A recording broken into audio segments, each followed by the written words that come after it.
Puji dan syukur kita panjatkan kepada Allah Subhanahu wa Ta'ala yang telah memberikan berbagai kekuatan dan kenikmatan yang Allah telah titipkan kepada kita sehingga kita masih diberikan kesempatan hidup oleh Allah Subhanahu wa Ta'ala. Kita masih diberikan amanah fasilitas hidup dari Allah Subhanahu wa Ta'ala. Kita juga masih diberikan kekuatan untuk melaksanakan seluruh perintah dan Rasulullah SAW. Mudah-mudahan seluruh kesadaran kita, kedudukan kita yang kita abdikan kepada Allah Subhanahu wa Ta'ala, mudah-mudahan dinilai ibadah oleh Allah Subhanahu wa Ta'ala. Amin ya Allah, amin ya Allah. Tak lupa sholawat dan salam kita limpahkan pada junjungan kita Nabi besar Muhammad Sallallahu Alaihi Wasallam, para sahabatnya, para nabi, dan mudah-mudahan juga kita disertakan oleh Allah Subhanahu wa Ta'ala sebagai pengikut setia Nabi besar Muhammad Sallallahu Alaihi Wasallam. Bapak-bapak dan ibu-ibu yang Allah muliakan, dalam satu pertemuan bulan kemarin kita sudah membaca dalam hadis beberapa riwayat hadis yang menjelaskan bahwa kalbu manusia itu adalah inti dari seluruh gerak tubuh manusia, sehingga gerak tubuh manusia itu adalah merupakan representasi atau keterwakilan dari lurus dan tidak lurusnya niat kita, lurus dan tidak lurusnya. Oleh karena itu kita sudah juga memahami bahwa kalbu kita itu selalu terumbang-ambing ke samping kanan, terumbang-ambing ke samping kiri, terumbang-ambing ke atas dan terumbang-ambing ke bawah. Terumbang-ambingnya nurani ini tentu saja kalau tidak di medis, kalau tidak diatur, tidak ditundukkan, maka kemudian dia akan mencari dirinya sendiri. Proses pencarian kalau manusia kemudian dia tidak dididik, maka kemudian kalau manusia itu seringkali mengalami hawa nafsu, hawa. Jadi hawa nafsu kemudian menjadi kiblat. Jadi kiblat manusia, jika manusia hatinya tidak dididik, pasti kiblatnya itu adalah hawa nafsu.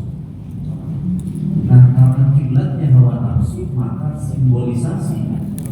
simbol dari hawa nafsu kemudian seringkali disebut dalam Al-Quran itu ilah. Jadi simbol hati yang mengikuti hawa nafsu yang mengikuti hati yang mengikuti hawa nafsu, kemudian hawa nafsu melahirkan simbol. Simbolnya apa? Ilah. Nah, sebelah kanan kita, kalau kalbu kita mengikuti aturan Allah, maka melahirkan falasoh. Jadi kemurnian dalam diri seringkali diterjemahkan dalam Al-Quran juga itu hanif, kelurusan. Kelurusan yang terhubung dengan kemampuan atau bukan dengan kemampuan. Kelurusan hati nurani yang terhubung dengan Allah Subhanahu wa Ta'ala kemudian disebut dengan hanif.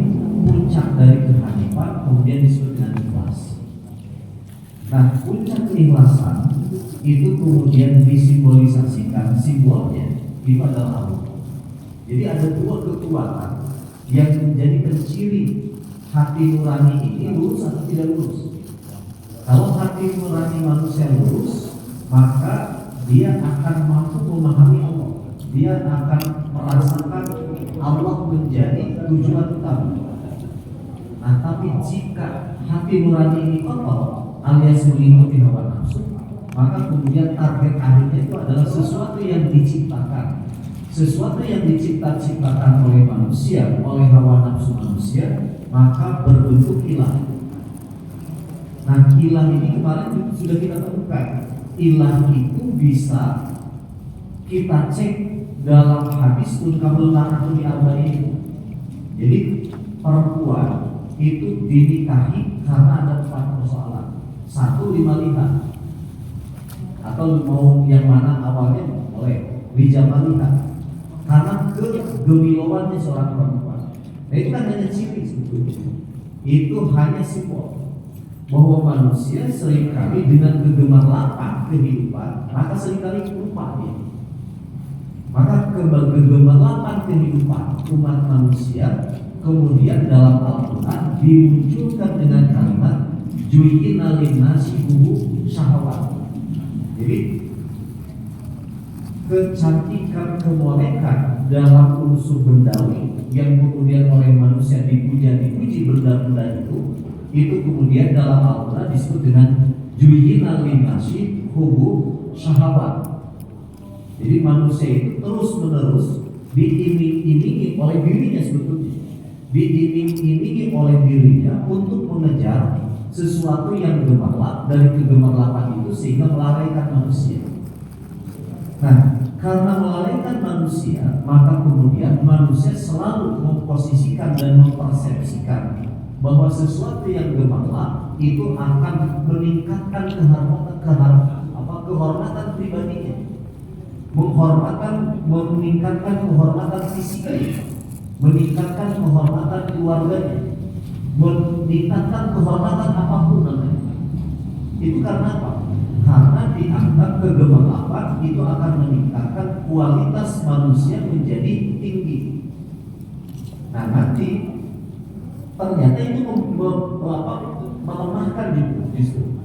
Dia justru malah menghancurkan, karena dia hanya jahit saja, hanya perhiasan saja, menginyilaukan orang, tetapi orang belum tentu menjadi bagian dari sesuatu yang kita puja-puji.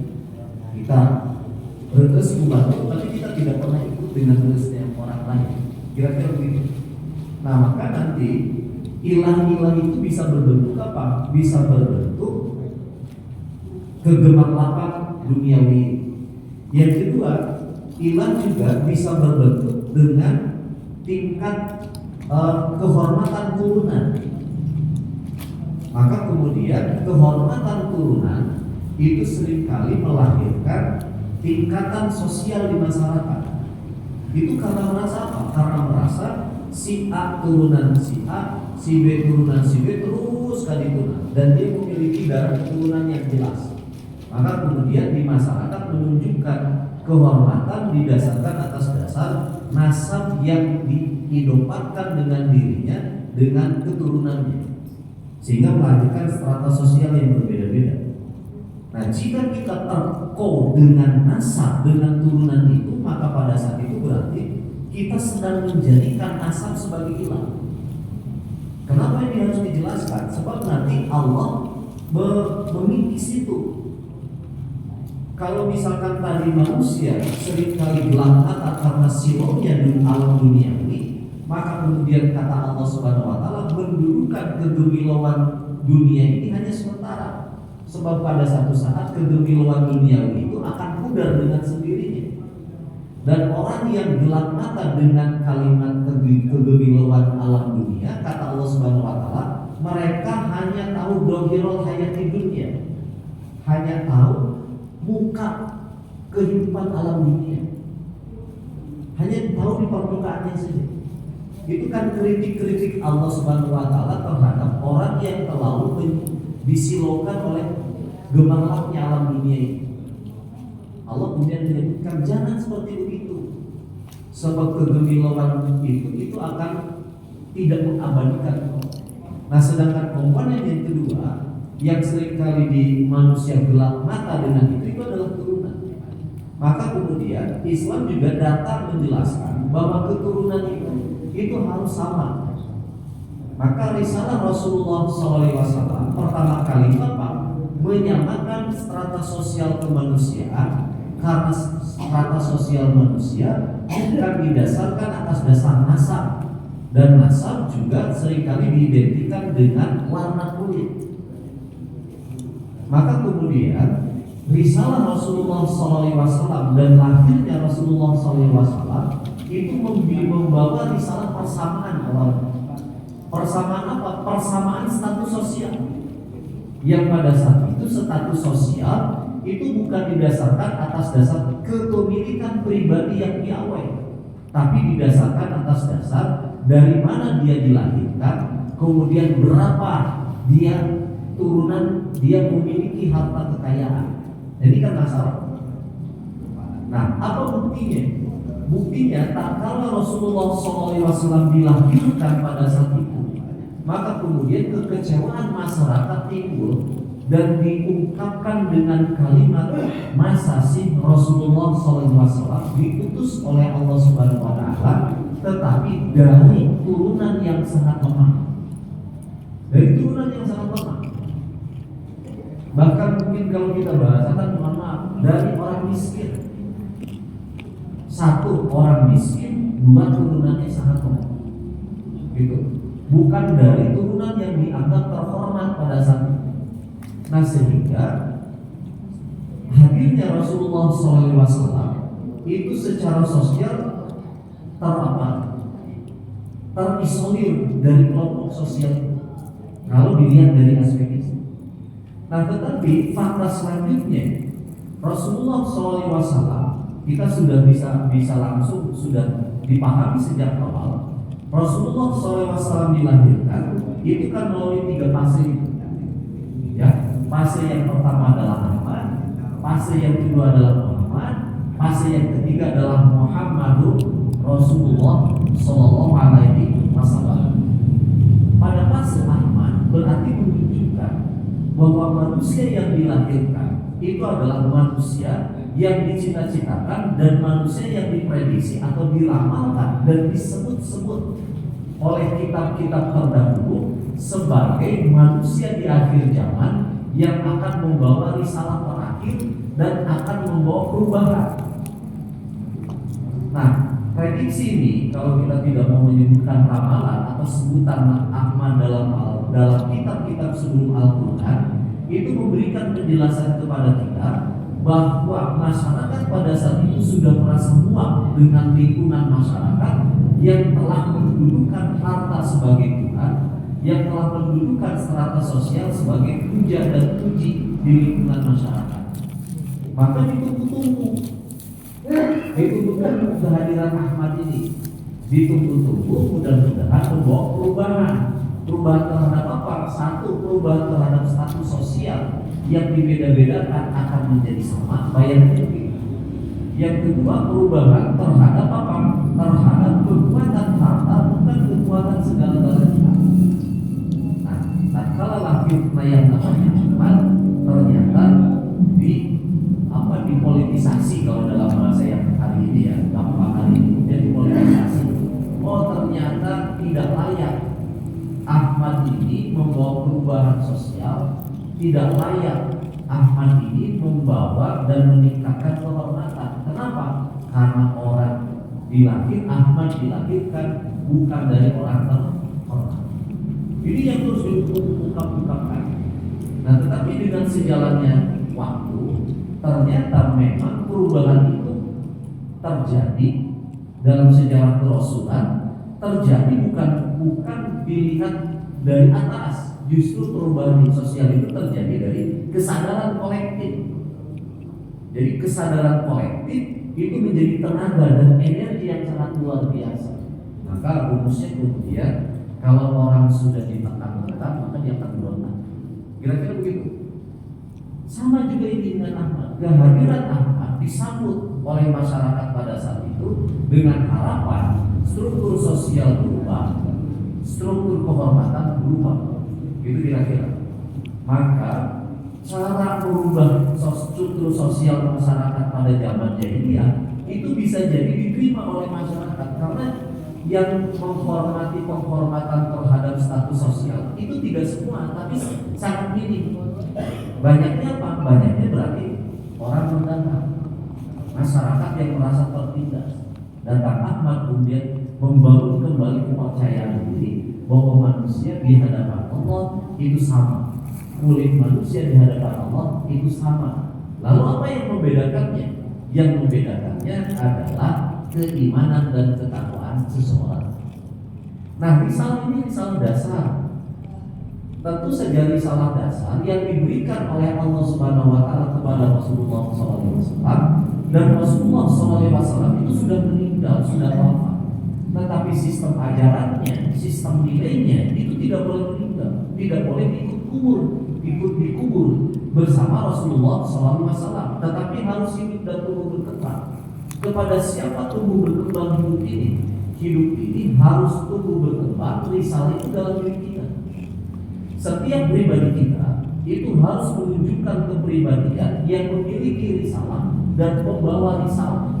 Membawa risalah apa? Membawa risalah yang nuraninya terhubung dengan apa? Dengan kesadaran, kehanifan, kelurusan. Sehingga mata kita memahami orang lain bukan mata yang sebelah mata. Jadi kalau kita memandang orang itu ke sebelah mata, menyapa orang bukan dengan sebelah mata, tapi dengan mata terbuka, karena antara kita dengan mereka, antara kita dengan tetangga kita itu memiliki kesamaan status sebagai hamba Allah.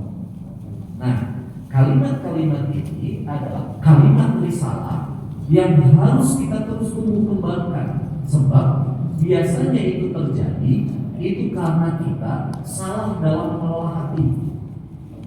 Karena kita salah dalam mengelola hati, maka kemudian hati ini seringkali terhubung dengan akal. Kan akal inilah yang membeda-bedakan mau yang kanan mau yang kiri oleh akal. Digerakkan oleh apa? Digerakkan oleh hati. Maka nanti dalam Al-Quran bahwa keterhubungan antara nurani dengan akal, maka kemudian Allah menyebutkan ada dua kemungkinan. Kemungkinan yang pertama adalah manusia itu menjadi orang yang di samping kiri yang negatif, itu adalah jabar, sombong. Karena sombong terus satria, gitu tuh. Sombong sesat kalau dalam bahasa ini ya. Karena mana gede dulu, cepat saudara pengontong. Itu bahasa Sunda Brahma. Rumah gede guru penonton nih menisampurna bisa terjemah. Kata bahasa Al-Quran itu adalah jabaron sakya. Kenapa dia jabaron sakya? Karena dia diawali dari ketidakmampuan untuk memanage kolbu dengan akal milihnya salah. Maka efek negatifnya akan melahirkan karakter jabaron sakya. Itu karakter yang pertama. Jadi karakter yang pertama itu disebut dengan jabaron sakya, sombong dan sesat. Karakter yang kedua dalam surat ke-19 ayat 30 dan surat 19 ayat 14 itu disebut dengan jabaron asya. Sombong jeung langgar wae batas. Kan biasanya sombong begitu wae. Asal pak aina salah gitu. Biasanya karakter begitu. Karakter sosial masyarakat diurang dari sami baru gitu. Dan surah Al-Quran gitu. Jalmi anu sombong mah pasti tadi itu nanti sombong, sakit, sesat. Anu jabaron mah anu sombong mah pasti tadi itu hayang melampaui batas. Nah, Bapak Ibu sekalian, karakter-karakter ini kemudian diperkuat oleh Allah Subhanahu wa taala dengan karakter kearaban. Disebut saja al-a'rabu asyaddu kufran wa nifaqan. Orang-orang Arab pada saat Nabi Muhammad ditempatkan dan diangkat jadi nabi dan rasul, mulai dilahirkan sampai diwafatkan oleh Allah Subhanahu wa taala, karakter masyarakat jahiliyah pada saat itu disebutkan dalam Al-Qur'an itu adalah al-arabu asyaddu kufran wa nifaqan. Orang-orang Arab itu adalah memiliki karakter kafufah, jeung munafik. Kufar, munafik. Kufar itu biasanya dalam bahasa yang paling gampang, kafar itu adalah menutup. Jadi orang tertutup. Hukum awalnya, kalau ada sesuatu dia tidak menolak, gitu. Gak mau. Kenapa? Merasa dirinya sempurna. Itu orang-orang. Orang Arab sampai hari ini sama nggak? Al-Quran karakter Arab memang gitu. Karakter Arab mampu dan kasus misalkan saja jamaah haji Furoda, ya, jamaah haji Furoda tahun yang 2023 itu terjadi karena apa? Karena memang kuotanya itu melampaui batas. Kenapa kuota dilampaui batas? Bahkan yang masuk uang banyak sehingga mengorbankan tingkat kemampuan. Tidak dipahami, hotel masuknya harusnya 10, jadi asupan 100. Mau gimana ini terjadi seperti itu? Itu karena keserakahan, ingin uang datang ke Arab Saudi begitu banyak. Itu karena karakternya. Jadi kufar dan nifaq. Kalau kufar berarti menunjukkan ada ekspresi dalam diri memang terungkapkan, tapi nifaq itu adalah karakter diri yang disembunyikan. Disebut siapa menjalma munafik, yang tersembunyi, tapi bisa ketahuan kemunafikan itu. Kenapa kemunafikan itu bisa diketahuan? Setelah dikonfirmasi apa yang dia ucapkan ke si A, dikonfirmasi dengan ucapan ke si B, dikonfirmasi dengan ucapan si C. Nah, kan dia makir, kan itu begitu. Dasar munafik sih. Kan gitu tuh lahirnya. Jadi kalaupun munafik itu ada dalam diri, tetapi biasanya dia kemudian terungkapkan dan orang bisa paham dari apa yang dia ungkapkan, maka munafik. Tapi kalau kufur itu langsung leduk, menolak, nggak ada dialog lagi dengan saya. Pokoknya cek aing gitu. Nah, biasa begitu karakternya. Nah, ini kan karakter bukan menyinggung kita, bukan menyinggung Al-Quran menjelaskan itu. Al-Quran kalau kasah sanes kamu sanes kamu ulang, tapi ulangnya kadang kasih sanes ku pribados, ulangnya kasih ku Al-Quran, lamun sesuai. Tapi lamun sesuai, alhamdulillah berapa begitu. Berarti ayat Allah dalam diri kita dan kita betul-betul mendudukkan, mengelola hati nurani dengan akal pikiran normal. Maka solusinya biar tidak kufar dan nifaq hanya satu, iman. Kan di sininya iman. Biar tidak kufur dan munafik, iman. Kalau iman itu menunjukkan bahwa setiap individu pribadi manusia itu mempublikasikan saya harus mempercayai seseorang, saya harus mempercayai sesuatu. Siapa yang harus kita percayai? Yang harus kita percayai itulah kemudian dilahirkan arkanul iman. Satu, Allah. Yang positifnya Bapak Ibu sekalian, kalau di kanannya Allah, di kirinya hilang, kan begitu? Allah itu kan terlalu besar dan gaibnya sangat luar biasa. Diturunkan ke bawah ada malaikat. Yakinkan malaikat ayat mendampingi kita, kanan kiri, depan belakang, atas bawah. Di samping kirinya yang persis sama tugasnya dengan malaikat itu ada setan iblis. Kan ini berbanding lurus. Kalau kita iman ke malaikat, maka orang yang makhluk yang mengonjol-onjol biar kita tidak iman ke malaikat, maka di samping kirinya siapa? Yang samping kirinya iblis, setan. Tanpa sadar, hati orang masuk ke mana? Terkoneksi, terhubung dengan malaikat atau terhubung dengan iblis atau setan. Itu semuanya ada dalam diri kita. Dan yang menentukannya itu tinggal pilih, mau iman atau mau kufur atau mau nifaq. Tinggal pilih aja jelas. Jadi kalau digambarkan dalam pikiran kita, iya. Nah, nanti implikasi perbuatannya juga jelas. Kalau kita beriman pada komponen yang kanan, maka implikasi perbuatannya jadilah albiru, kebaikan. Kalau kita beriman pada kiri mengikuti seluruh keinginan hawa nafsu, maka dalam istilah Al-Quran kemudian disebut dengan asyarru, kejelekan.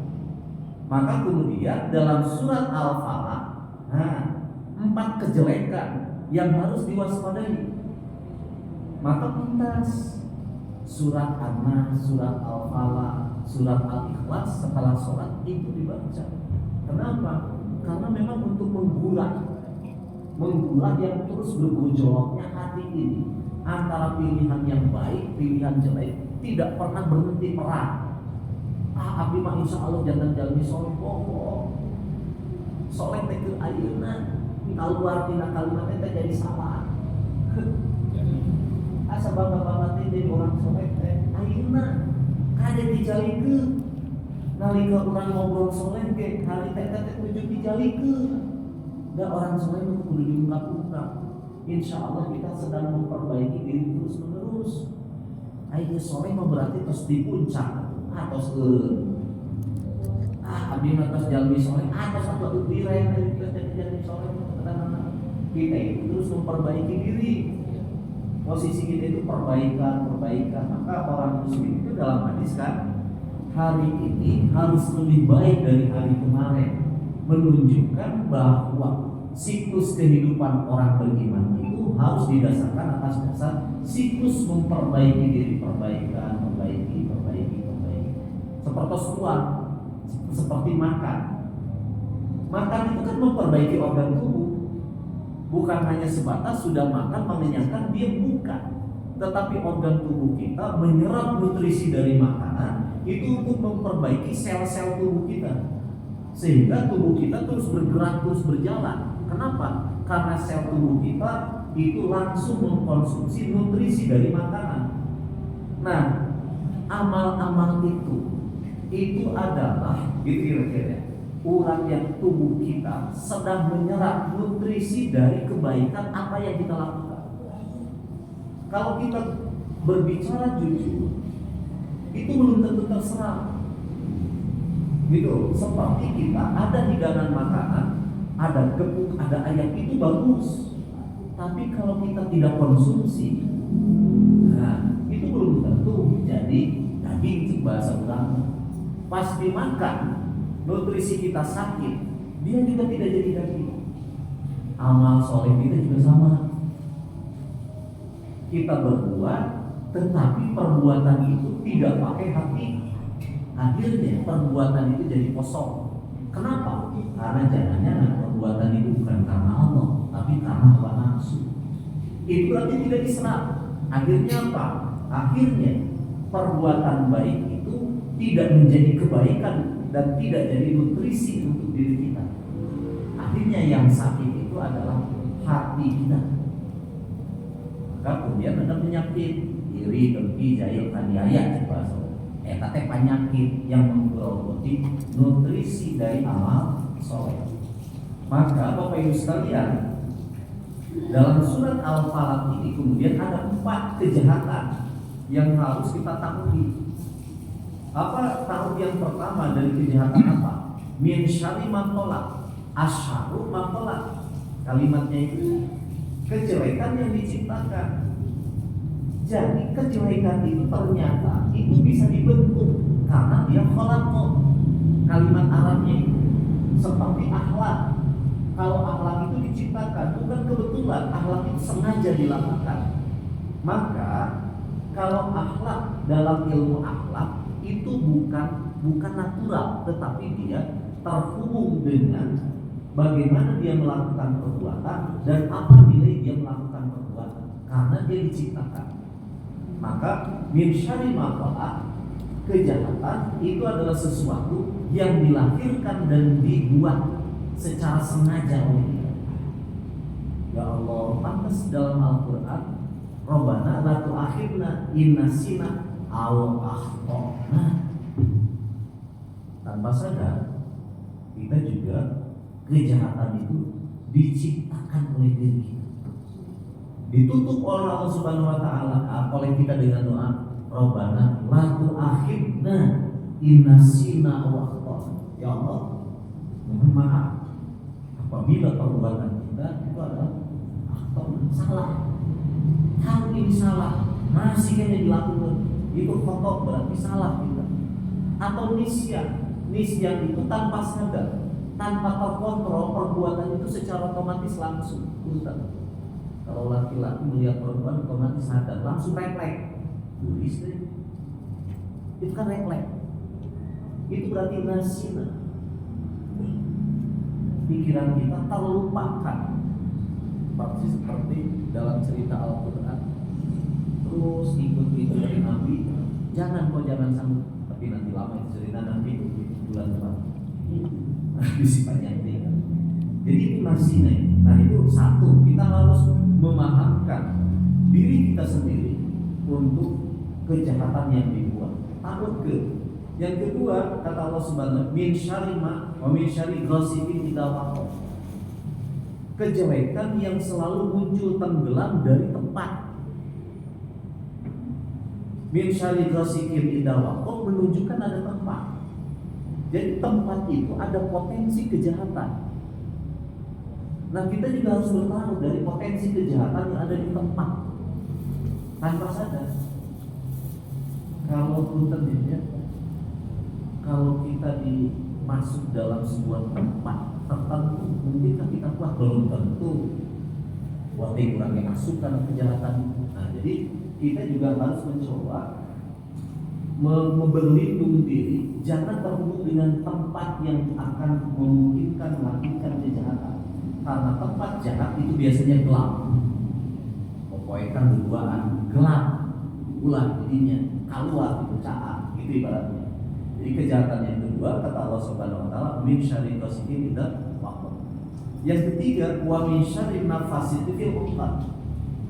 Kejahatan yang direncanakan karena orang memang sengaja menjahat-jahati kita. Maka di sini disimbolisasikan dengan kejahatan tukang sihir tatkala dia menyihir. Potensi ini juga harus kita pahami. Orang itu juga di bahasa Sunda yang julid. Nah, potensi kejulidan itu bisa muncul karena diakibatkan kita salah, salah berinteraksi, salah berkomunikasi dan lain sebagainya. Maka kemudian hati-hati terhadap kejulidan orang yang disimbolisasikan dengan tukang sihir. Terakhir, kejahatan yang harus kita waspadai itu adalah wa min syarri hasidin. Nah, menurut bahasa kita harus waspada terhadap provokasi provokator. Nah, ini kan kalimat yang keempat. Orang jahat antara beureum. Jeung para gembira lamun jahat akan sorangan. Orang jahat pasti berjamaah. Jeung resep lamun berkumpul-kumpul berjamaah pun. Kalau orang jahat itu pasti dia loyal. Penjahat itu banyak solidaritasnya. Beda juga kurang solidaritasnya harus. Tapi waktu ternyata kalau ada solidaritas itu salah utama. Saling mendukung itu salah utama. Tapi lalu kita berbuat baik berloyal hese. Karena kebaikan itu memang tantangan yang tinggi. Nah inilah Bapak Ibu sekalian, 4 komponen kejahatan inilah yang kemudian disebutkan dalam surat Al-Falaq. Dan surat ini disunahkan oleh Rasulullah SAW setelah selesai sholat harus dibaca, membuktikan bahwa kesadaran kita terhubung dengan Allah dan kita tidak memiliki kemampuan untuk memproteksi kejahatan yang dibuat oleh kita, kejahatan yang dimunculkan dari tempat, kejahatan yang ditunjukkan oleh orang-orang tukang penuh, atau kejahatan dari provokasi-provokator. Kita berlindung kepada Allah setiap waktu paling tidak 5 kali membaca surat ini dengan harapan Allah membantu kita dan menunjukkan kita sebagai orang yang berpihak pada kebenaran. Orang yang berpihak pada kebenaran, dia meyakinkan dan menggantungkan dirinya pada satu keyakinan, Allah akan selalu mendampingi dan Allah akan selalu membimbing kita karena kita manusia yang sadar diri, malas diri, tidak memiliki kemampuan apapun kecuali Allah lah yang memberikan kemampuan kita. Nah, kalau kita tidak sadar itu, maka Allah tidak senang kepada kita karena kita mendudukan diri kita sebagai orang yang sombong. Mudah-mudahan dengan membacanya surat Al-Falaq pas setelah sholat ini, mudah-mudahan kita terhindar dari karakter Jabbarun Syakiyah. Mudah-mudahan juga kita terhindar dari Jabbarun Qasiyah. Itu saja yang bisa saya sampaikan. Akhirul kalam,